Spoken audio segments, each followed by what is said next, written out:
Enggak? Atau mungkin Pak Moderator ada invest kripto, Pak? Tidak. Oh, enggak, ya. Baik. Kalau ketika saya kuliah di sana, di Taiwan, kebetulan teman-teman saya itu banyak yang invest di cryptocurrency.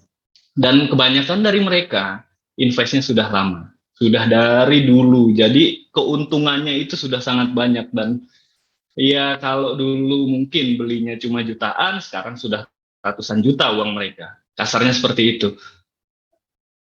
Tapi itu hanya di bidang cryptocurrency ya. Nanti kita akan bahas apakah benar misalkan kripto itu hanya di bidang cryptocurrency, hanya di bidang cryptocurrency saja. Apakah si blockchain ini hanya di bidang cryptocurrency saja, atau ada pemanfaatan blockchain di bidang-bidang lainnya? Mungkin next slide. Ya, ini tadi secara harfiah, teori banget, dan ini bisa teman-teman temukan kalau teman-teman browsing di Google, buka Google-nya dan ketik apa itu blockchain. Nanti ada situs Amazon Web Service. Di situ teman-teman bisa temukan kata-kata ini. Sama persis. Kalau teman-teman translate sama persis. Dan apa yang membedakan misalkan blockchain dengan teknologi-teknologi lain di sini? Kalau misalkan tadi sempat ada yang berbicara mengenai masalah sistem pembukuan, Mas Nyoman, kalau nggak salah tadi.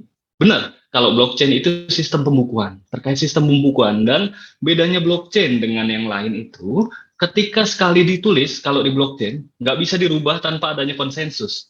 Jadi misalkan teman-teman, misalnya tadi si Mas Kardinan sama Mas Willy sudah transaksi tentang blockchain, sudah transaksi blockchain, jadi udah ada nih. Kalau tadi kan disebutkan bahwasannya setiap transaksi itu ditulis, dan setiap yang tertulis itu semua transaksi kita bisa di-trace di situ. Iya, betul. Dan ketika sistem pembukuan ini sekali dibuat, sangat sulit untuk diubah. Hampir mustahil untuk diubah, karena untuk merubahnya harus ada validasi dari semua pihak yang ada di rantai blok tersebut. Kalau kita bilang blockchain, kita bilang rantai blok. Iya, mungkin agak kurang ini ya. Blockchain lah, dalam rangkaian blockchain tersebut gitu. Jadi eh, kalau misalkan teman-teman mau ngerubah, oh ternyata ini transaksi enggak nih, bukan saya ini yang transaksi ini, gitu. Itu nggak akan bisa seperti itu. Kalau misalkan kita transaksi di bank, mungkin kalau kita sekali transaksi, mungkin ketika itu masuk di email, mohon segera lapor ke bank apa jika transaksi ini mencurigakan dan apabila Anda tidak melakukan transaksi ini.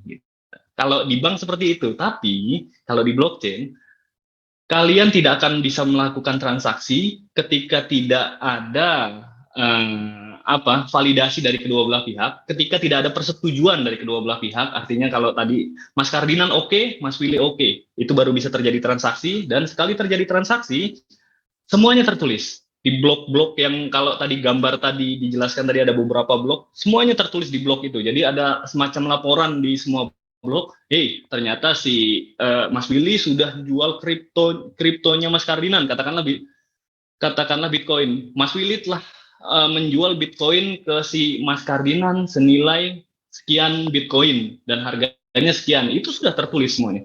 Dan teman-teman nggak bisa menghapus transaksi itu.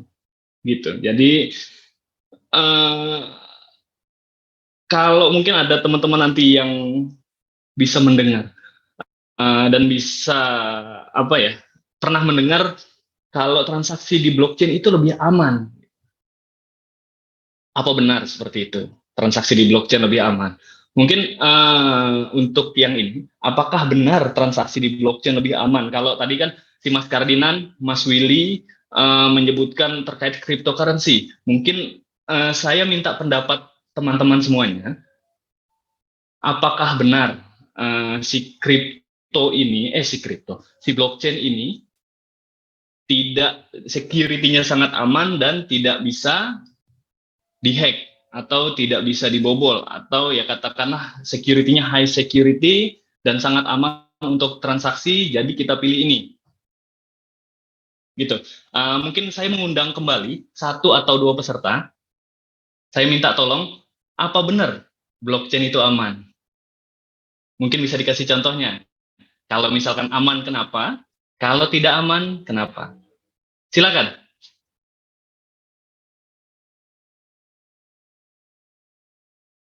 Nggak ada?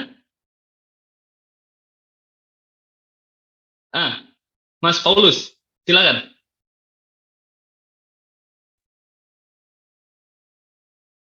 Iya, Ya, menurut saya eh, kalau blockchain itu bisa aman atau tidak aman tergantung konteksnya.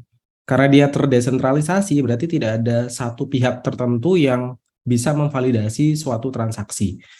Sehingga kasusnya bisa dilihat lebih aman, iya, karena yang jadi verifikator banyak gitu ya. Sehingga kalau misalkan ada malfunction gitu, misalkan dalam kasus transaksi keuangan, kalau kita hanya melibatkan bank, ketika bank itu memiliki rekap data yang keliru, maka kita yang akan dirugikan karena kita sangat bergantung yes, sama si verifikator. Tapi kalau betul. di blockchain ini karena verifikatornya banyak, maka sangat minim kemungkinannya terjadi malfunction itu tadi. Tapi bisa juga tidak aman karena satu, kita nggak tahu sistem ini dibangun oleh siapa. Pada kasus di Korea Selatan yang sempat sempat booming kapan lalu, blockchain ini tetap bisa dihack dan itu nggak ada pihak yang bertanggung jawab terhadap hilangnya data-data yang ada di sana gitu. Itu sangat merugikan gitu. Jadi nggak ada pihak yang bisa dituntut dalam hal ini. Begitu Pak menurut saya.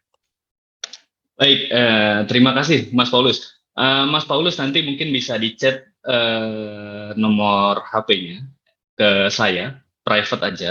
Nanti bisa saya akan berikan sedikit hadiah buat Mas Paulus. Terima kasih, Mas Paulus. Siap, Ada Pak lagi? Restu. Satu lagi?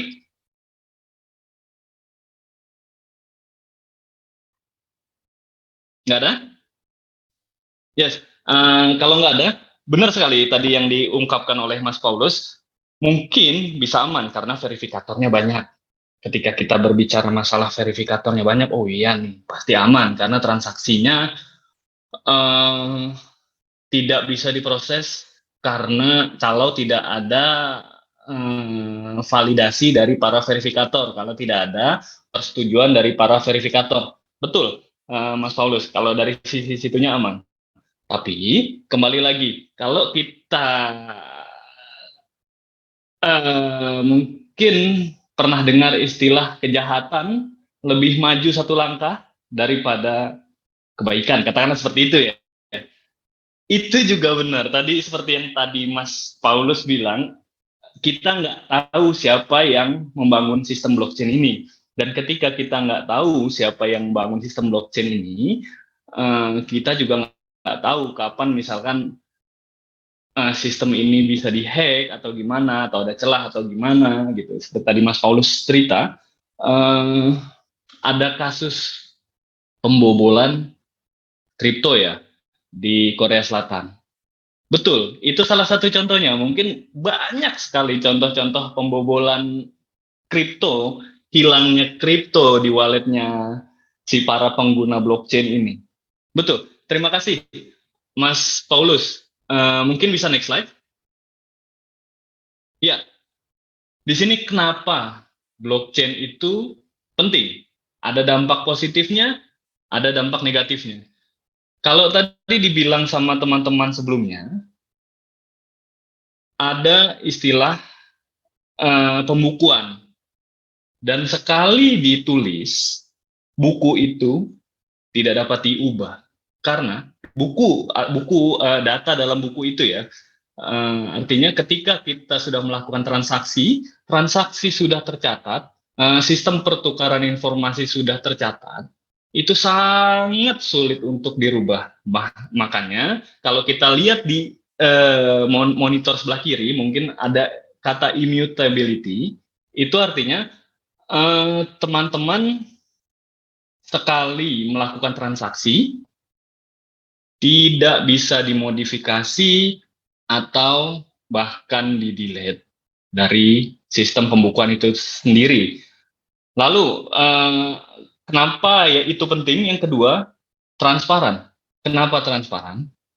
Karena teman-teman di sini yang menggunakan blockchain, kalau misalkan yang paling sering digunakan adalah untuk transaksi kripto yang dari dulu nih ya, mereka bisa men-track atau bisa melihat transaksinya. Kalau tadi dibilang sama Mas Kardinan, arus dananya bisa di-track. Itu berarti transparansi itu. Artinya ketika misalkan Mas Kardinan tadi misalkan melakukan transaksi dengan Mas Willy, semua sudah tercatat. Jadi berapa transaksinya, tanggal berapa, jam berapa, itu semua sudah tercatat. Bahkan bukan hanya transaksi yang awal yang dilakukan oleh Mas Kardinan sama Mas Willy saja, bahkan transaksi-transaksi lain pun itu tercatat semuanya di situ. Jadi transparan. Lalu lebih efisien. Kalau kita berbicara masalah efisiensi, rasanya kalau kita berbicara masalah kripto agak kurang pas. Kenapa?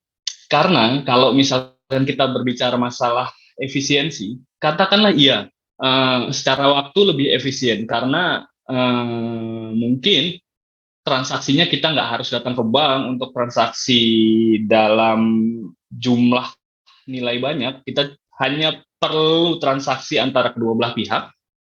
Tapi eh, ketika kita berbicara efisiensi terkait sumber daya, misalkan ketika eh, menggunakan bukan menggunakan apa ya, ketika kita ingin melakukan transaksi kripto, komputer-komputer yang digunakan itu ketika kita mau bermain kripto itu komputer-komputer yang canggih.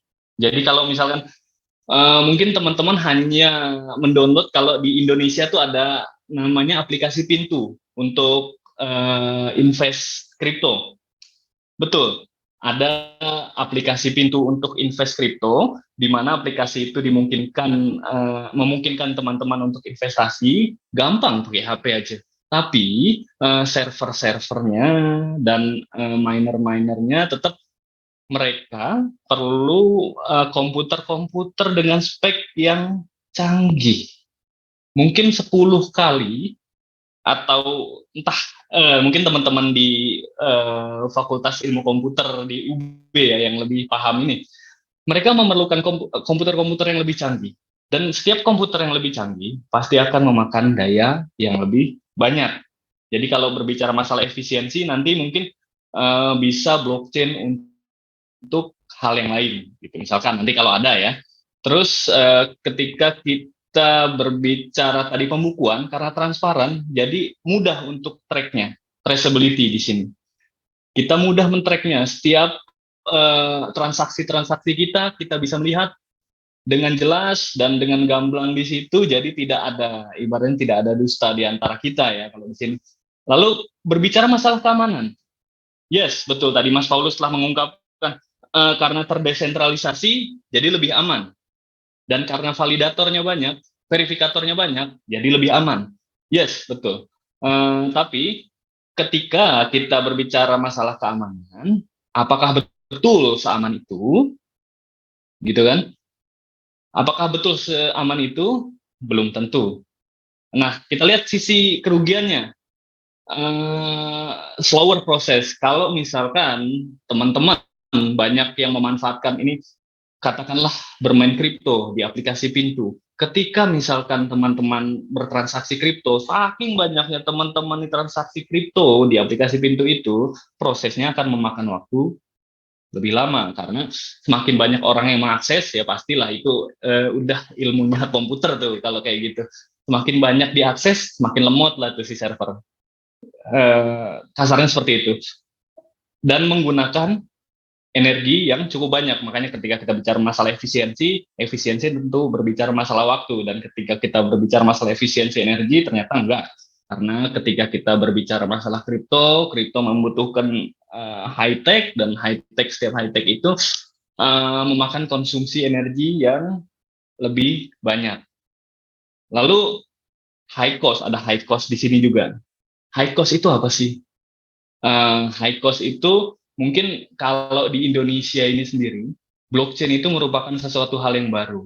Dan kalau teman-teman mungkin berbicara masalah regulasi terkait blockchain, saya rasa belum ada regulasinya yang mengatur tentang blockchain secara spesifik. Lalu terkait masalah SDM, mungkin teman-teman di UB jago-jago untuk ngembangin masalah sistem di blockchain. Tapi sejauh mata saya memandang, belum ada pengaplikasian dimanapun itu, baik misalkan di rumah sakit, di mana blockchain untuk transaksi-transaksi perdagangan, atau misalkan blockchain untuk pertukaran informasi, itu belum saya belum pernah melihat hal-hal yang semacam itu ada di Indonesia. Terus data, kalau tadi kita lihat data tidak dapat dirubah,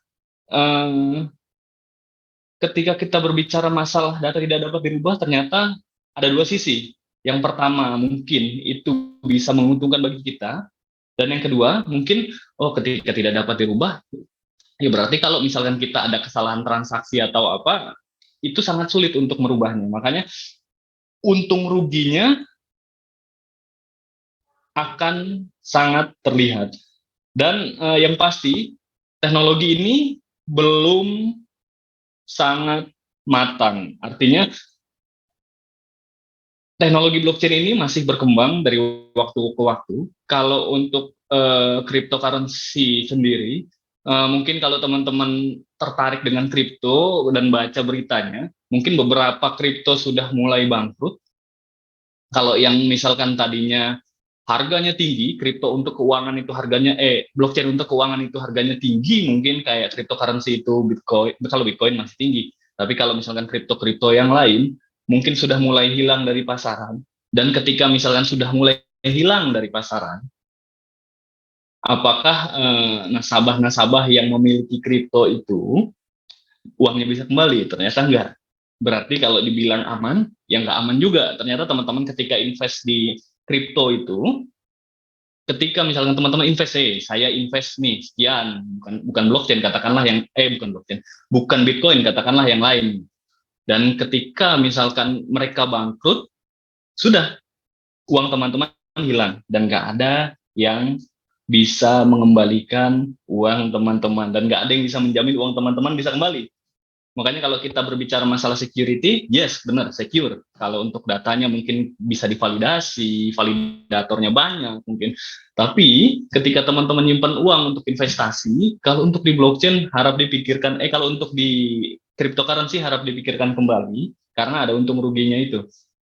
Jujur, saya kalau semasa di kuliah di Taiwan sana, ada satu mata kuliah yang mengharuskan saya buka wallet, dan saya harus invest di cryptocurrency. Dan saya nggak buka sampai dengan sekarang. Kenapa? Karena harganya si Bitcoin itu sangat volatile. Volatile itu apa? Fluktuatif. Harganya kita nggak bisa menentukan. Sekarang harganya tinggi, besok totalnya anjlok. Misalkan tinggal katakanlah kalau yang tadinya 1 juta harganya per cryptocurrency, sekarang tinggal 10 rupiah saja. Nggak ada yang bisa menjamin uang teman-teman bisa kembali. Misalkan teman-teman invest 100 juta, nggak ada yang bisa menjamin uang teman-teman kembali 100 juta, tapi hanya mungkin 10 atau 100 atau 1000 bahkan uang teman-teman kembali. Jadi gambling. Mungkin itu untung ruginya. Sebelum saya masuk ke slide selanjutnya, tadi saya sempat bertanya, apakah iya blockchain itu hanya untuk cryptocurrency, atau ada blockchain, ada pemanfaatan blockchain untuk hal lainnya? Iya, mungkin saya mengundang satu atau dua teman-teman di sini, kalau boleh. Apakah benar nih? Tadi kan kalau kata Mas Kardinan, kata Mas Willy kan ya udah kalau blockchain itu ya udah cryptocurrency aja. Kita ngomongin Bitcoin dan kawan-kawannya aja, nggak ada yang lain tuh. Nah, mungkin ada teman-teman yang bisa mengasih tanggapan, apakah benar nih argumen dari Mas Kardinan dan Mas Willy, apakah benar statement yang disampaikan oleh Mas Kardinan dan Mas Willy bahwasanya terkait blockchain itu ya udah pokoknya tentang Bitcoin dan tentang kripto begitu. Mungkin saya mengundang satu atau dua orang, silakan untuk open mic. Izin menjawab, Pak. Siap. Boleh open mic dan open kameranya, Mas. Oh, ini saya di ruangan gelap, Pak. Bagaimana, Pak? Oh gitu. Perkenalkan dirinya deh kalau gitu Oh deh. ya, perkenalkan nama saya Diki Munifipial. Saya dari Universitas Negeri Yogyakarta. Siapa, Mak? Mas Diki ya, Mas ya? Munifipial, iya, Pak. Iya, baik. Baik, silakan. Terkait statement tadi bahwa blockchain hanya digunakan untuk cryptocurrency saja itu salah, Pak. Ada beberapa penerapan blockchain untuk di berbagai bidang. Salah satu contohnya untuk misalnya voting system. Jadi blockchain juga bisa dapat digunakan untuk melakukan pemungutan suara. Jadi dengan adanya blockchain, pemungutan suara bisa lebih aman dan integritas suaranya tidak dapat dimanipulasi. Lalu bisa juga digunakan sebagai dalam bidang media dan hiburan. Contohnya untuk suatu artis yang memiliki sebuah karya, dengan adanya blockchain bisa membantu mereka untuk memanajemen hak cipta, royalti maupun distribusi konten secara tercatat. Mungkin itu dari saya, Pak. Baik. Berarti ada hal lain ya selain untuk cryptocurrency. Tadi ada berbicara masalah voting system, dan kalau terkait media hiburan berarti untuk selain untuk mendistribusikan produknya, juga untuk melindungi hak ciptanya, untuk berbicara terkait masalah royalti. Terima kasih, Mas Diki. Mas Diki minta tolong di japri ke saya ya, untuk apa? Untuk nomor HP Mas Diki, nanti akan saya hubungi setelah ini. Baik, Pak. Untuk memberikan hadiah. Makasih, Mas Diki. Satu lagi mungkin nih, ada Mas Pradipta Kahvi. Silakan, Mas Pradipta Kahvi. Oke, baik Pak. Sebelumnya, perkenalkan nama saya Pradipta Kahvi Sugiarto. Saya dari Universitas Brawijaya Malang. Oke, menurut saya untuk statement blockchain hanya untuk cryptocurrency itu kurang tepat, Pak. Nah, dikarenakan banyak juga fungsi-fungsi blockchain dalam berbagai bidang. Salah satunya itu pendidikan, Pak. Pendidikan itu juga sebenarnya bisa dipasang teknologi blockchain khususnya untuk tracking ijazah gitu, Pak.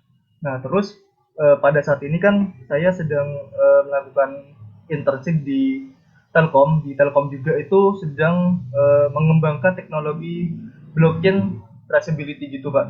Nah, untuk yang di Telkom itu sejauh yang saya tahu itu teknologi yang dikembangkan itu ada blockchain untuk RPH dan untuk traceability barang gitu. Itu salah satu contohnya itu biji kopi, Pak.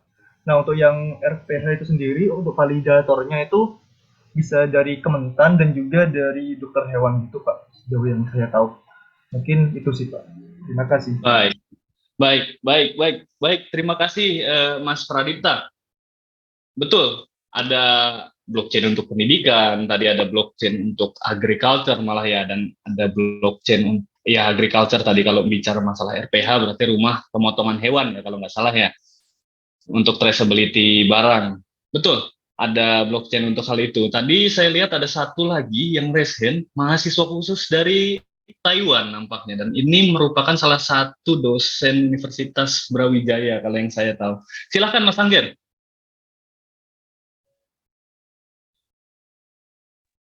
Mas Angger. Halo, ya. Ya, silakan Mas. Terima kasih Pak Rusli. Sebetulnya sudah diborong sama teman-teman tadi yang itu ya, yang duet sebelumnya.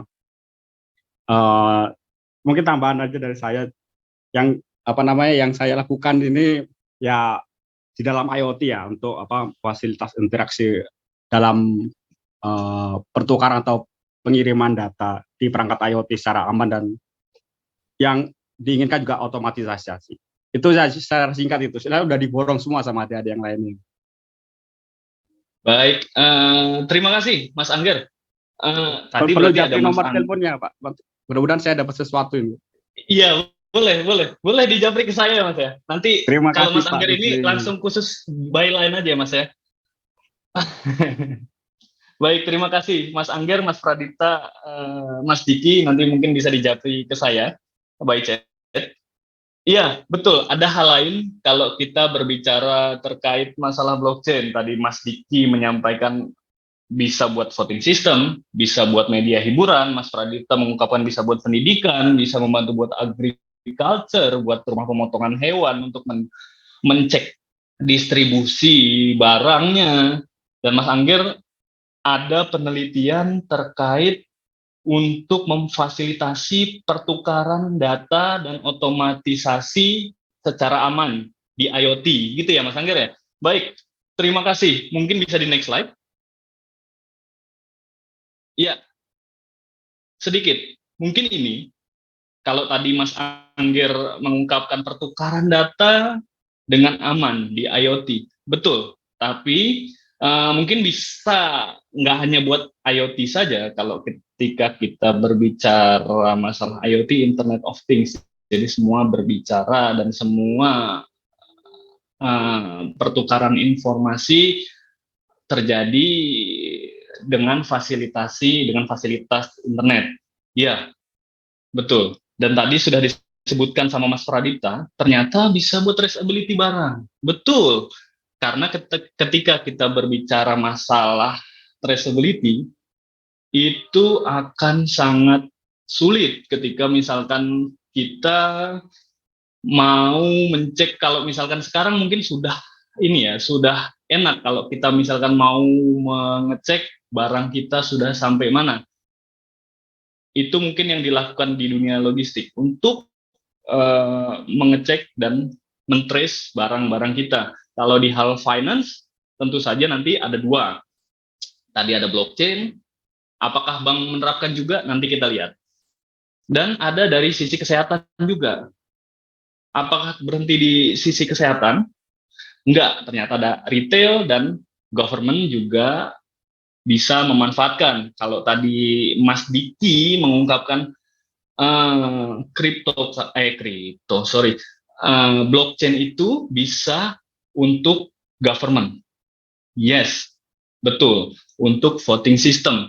Yes, betul. Untuk pertukaran data, kalau tadi Mas Angger bilang government bisa nggak sih mempertukarkan data? Bisa. Dan apa yang kita butuhkan? Mungkin melalui blockchain ini kita bisa melakukan pertukaran data secara aman, baik antar kementerian atau mungkin antar negara nantinya. Mungkin akan kita bahas lebih lanjut di slide selanjutnya. Mungkin bisa di next slide. Ya, ketika kita berbicara masalah blockchain dalam dunia industri finansial, tadi sudah disebutkan oleh teman-teman ya, banyak ya, Mas Kardina, Mas Willy, dan lain-lainnya, sudah menyebutkan bahwasannya blockchain dalam industri finance itu ya terkait Bitcoin, terkait cryptocurrency, ya betul.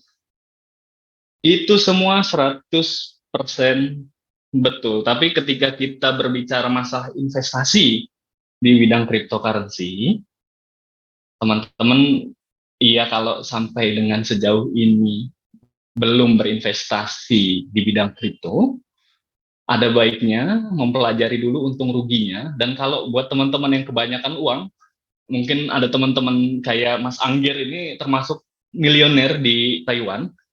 Mungkin Mas Angger nanti bisa ini ya, bisa kalau mau investasi, mungkin investasi perumahan aja Mas Angger, nanti beli aja rumah yang banyak. Kalau Mas Angger kemarin sudah nanya, kira-kira invest rumah gimana Mas? Ya lebih baik invest rumah sama tanah Mas. Sebenarnya kalau kita berbicara masalah dengan daripada kita berinvestasi dengan Bitcoin atau dengan cryptocurrency lainnya. Terus apakah ada pemanfaatan blockchain di perbankan? Ternyata ada. Di mana? Kalau teman-teman bisa lihat pojok kanan atas, ada gambar Mastercard dan ada gambar koin Bitcoin. Jadi, Mastercard ini sudah memfasilitasi orang-orang yang memiliki Bitcoin dan dia memiliki kartu kredit yang berlogo Mastercard untuk bisa membayar cicilan kartu kreditnya menggunakan Bitcoin. Jadi itu teman-teman, mungkin nanti kalau Bapak, Ibu atau rekan-rekan di sini semua punya kartu kredit dan punya Bitcoin, coba dicek di ketentuan Mastercard, mereka sudah bisa mencicil menggunakan Bitcoin. Menarik. Kalau bagi yang punya Bitcoin. Tapi kalau bagi yang invest rumah kayak Mas Angger tadi, ya udah invest rumah, jual dulu rumahnya Mas Angger, baru buat nyicil kreditan. Seperti itu kira-kira. Mungkin di next, kita nggak terlalu banyak di dunia industri finansial, karena tadi kita sudah banyak bahas di awal. Yang selanjutnya, blockchain dalam industri kesehatan. Apakah ada? Ternyata ada di sini, kan?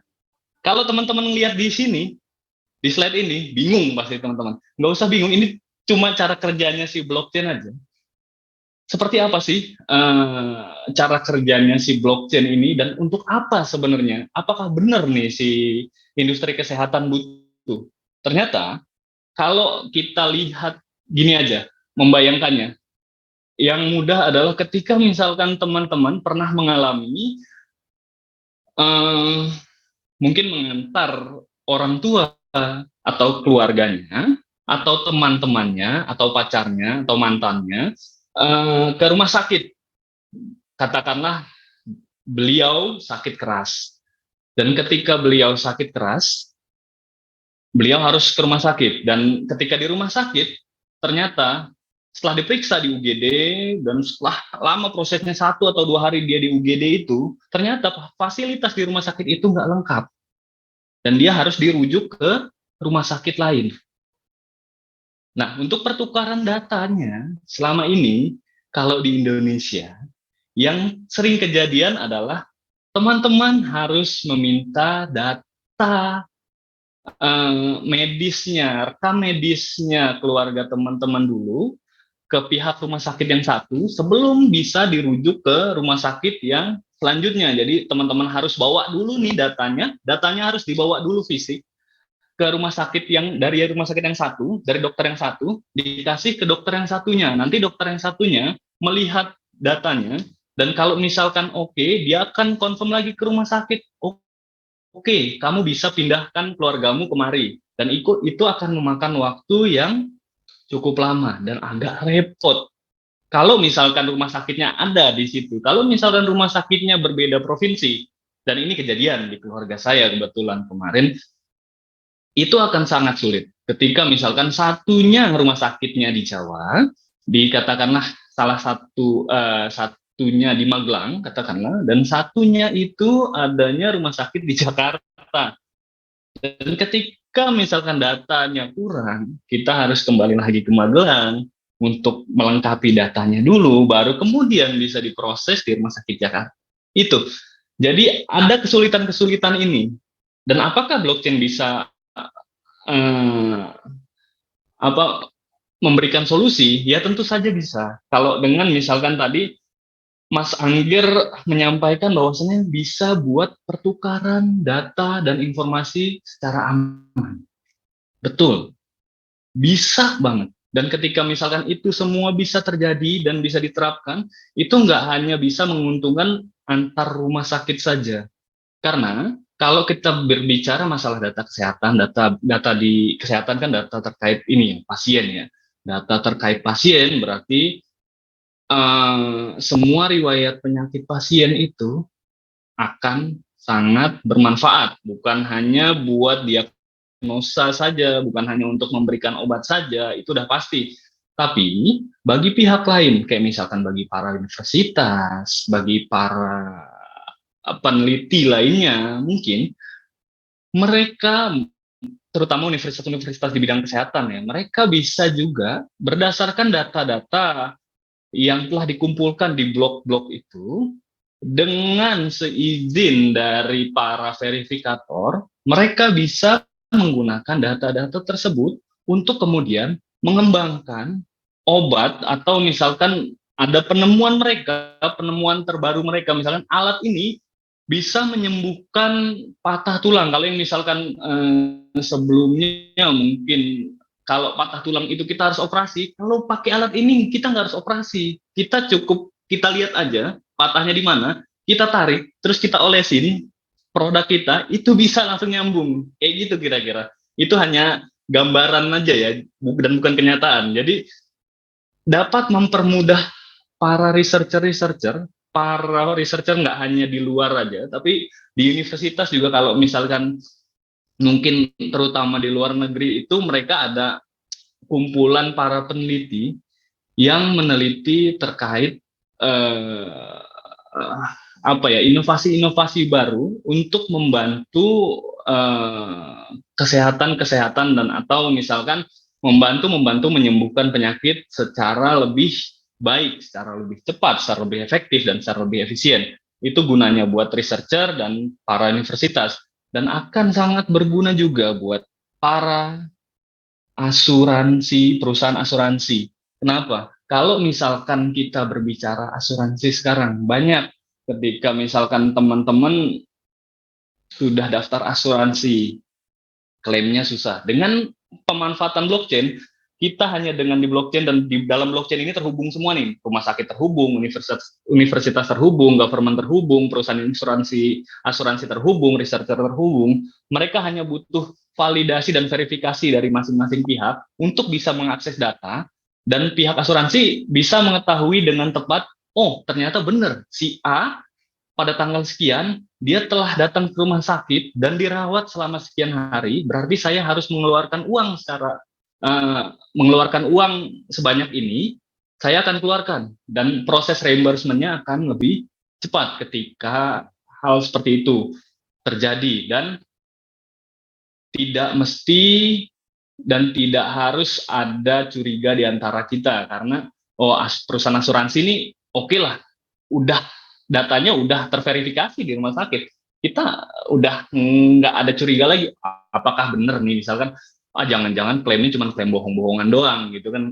Kalau misalkan di film-film itu kan banyak tuh, bahkan perusahaan-perusahaan asuransi banyak menerima klaim-klaim orang meninggal ternyata orangnya masih hidup, kayak gitu kira-kira untuk mengamankan transaksi asuransinya juga. Jadi banyak yang terhubung di sini. Itu kira-kira kalau dalam industri kesehatan. Mungkin bisa dilanjutkan ke slide berikutnya. Bagaimana blockchain untuk di sektor pemerintahan? Mungkin tadi Mas Diki sudah menyampaikan blockchain buat buat sektor pemerintahan bisa buat voting system. Yes, betul. Untuk voting system, jadi proses voting systemnya bisa lebih transparan. Semua pihak bisa melihat hasilnya secara real time ketika misalkan seluruh warga Indonesia telah menyampaikan vote-nya dan semua bisa dilihat secara real time dan tidak bisa dimodifikasi. Artinya ketika data itu sudah masuk, 270 juta jiwa misalkan penduduk Indonesia sudah memberikan vote-nya dan ketika dilihat, oh ada 270 juta jiwa sudah memberikan vote semua. Ketika dibuka, berat, inilah hasilnya. Hasilnya pun real time, bisa lebih cepat, bisa lebih efisien, lebih aman. Yes, betul.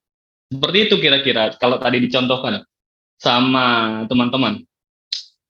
Lalu mungkin nanti ada contoh lainnya ya, kayak misalnya blockchain buat fasilitasi perdagangan, karena saya adanya di Kementerian Perdagangan. Nanti ada contoh, salah satu contoh blockchain untuk memfasilitasi perdagangan, jadi tidak hanya di domestik, tapi perdagangan internasional, artinya perdagangan antar negara. Nanti akan kita bahas. Tapi kira-kira seperti itu kalau dalam pembahasan blockchain dalam sektor pemerintahan. Jadi bisa untuk bayar pajak, dan untuk misalkan tadi healthcare service, kalau tadi dihubungkan dengan blockchain buat kesehatan, itu bisa semuanya. Mungkin di next. Iya, kalau tadi Mas Pradipta menghubungkan blockchain untuk traceability katanya. Ya, betul. Terima kasih Mas Pradipta. Blockchain di sini bisa untuk men-tracking rantai pasok. Ada beberapa contoh di sini. Mungkin kalau teman-teman tahu Carrefour, kalau Carrefour dulu banyak ya, sekarang tinggal beberapa mungkin. Carrefour itu di Prancis, di negara asal di Prancis, mereka telah menerapkan teknologi blockchain dalam apa ya namanya? Berarti dalam tokonya. Jadi untuk ketika misalkan teman-teman membeli produk organik, produk berlabel organik kayak misalkan apa ya, sayuran, katakanlah sayuran, atau misalkan susu, katakanlah saya beli susu ini, saya beli susu itu nanti ada barcode-nya di situ, kita bisa scan barcode-nya, dan dari barcode-nya kita bisa melihat dari mana susu itu berasal, dari wilayah mana susu itu berasal, dan benar nggak misalkan dari di perusahaan itu memiliki sertifikat organik. Jadi kita bisa men-trace semuanya. Seperti itu. Kalau AWS ini mungkin iya, kalian tahu sendiri kalau Amazon itu kan punya logistik, dia punya toko online dan segala macamnya. Tentunya mereka juga menggunakan hal tersebut. Lalu kalau IKEA juga menggunakan sistem blockchain sama untuk men-trace asal barangnya, asal muasal bahan untuk misalkan kalau kalian ke IKEA, kalian misalkan katakanlah beli sofa, sofa itu misalkan kita bisa men-trace ketika kita scan barcode-nya, kita bisa melihat, oh ternyata kulitnya berasal dari kulit kambing, dan kulit kambingnya langsung dari Garut misalnya. Ada seperti itu, ada urutannya dan ada dengan jelas informasi-informasinya. Begitu juga dengan Louis Vuitton. Kalau mungkin teman-teman Mas Angger yang biasa pakai kalau di Taiwan, Louis Vuitton. Mungkin untuk Louis Vuitton itu sama kurang lebih. Ketika misalkan teman-teman beli baju, bajunya, bahannya asalnya dari mana? Dan benar nggak baju itu berbahan full organik dan misalkan punya sertifikat organik?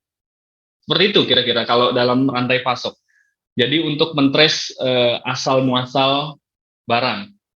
Mungkin bisa di next slide. Yes.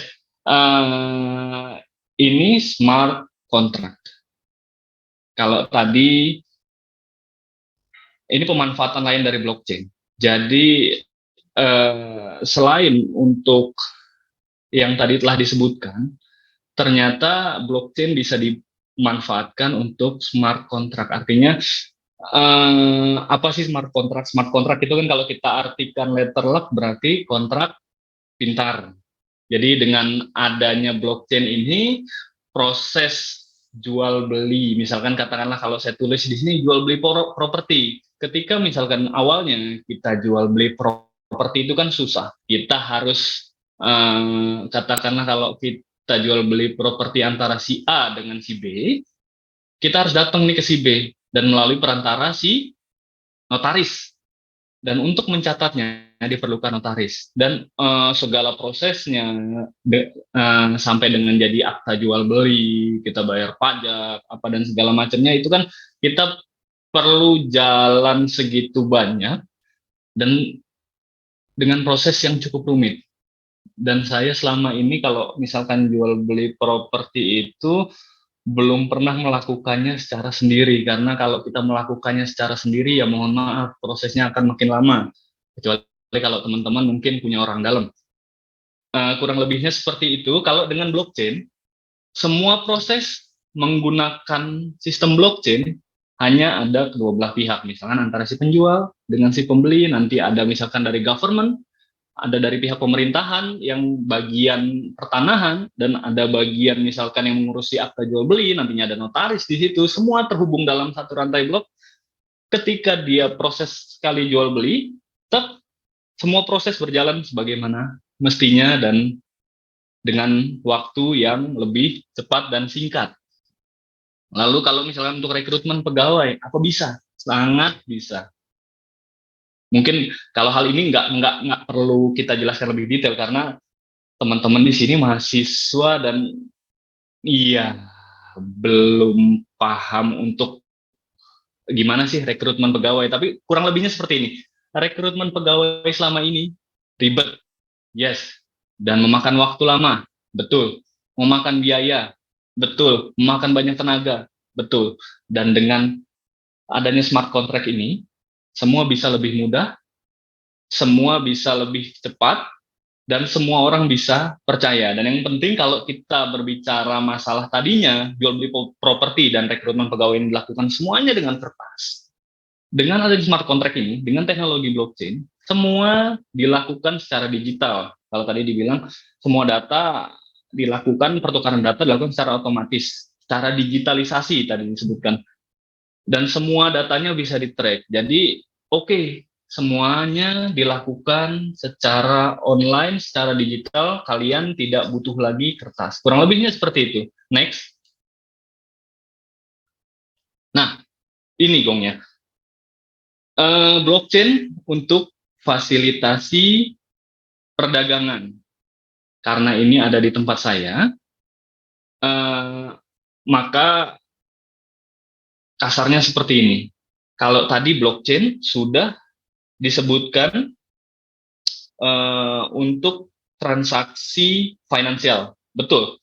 Untuk pendidikan, yes, betul. Untuk voting system tadi, untuk mendukung government, untuk voting system, betul. Untuk sistem pembukuan atau untuk traceability, betul.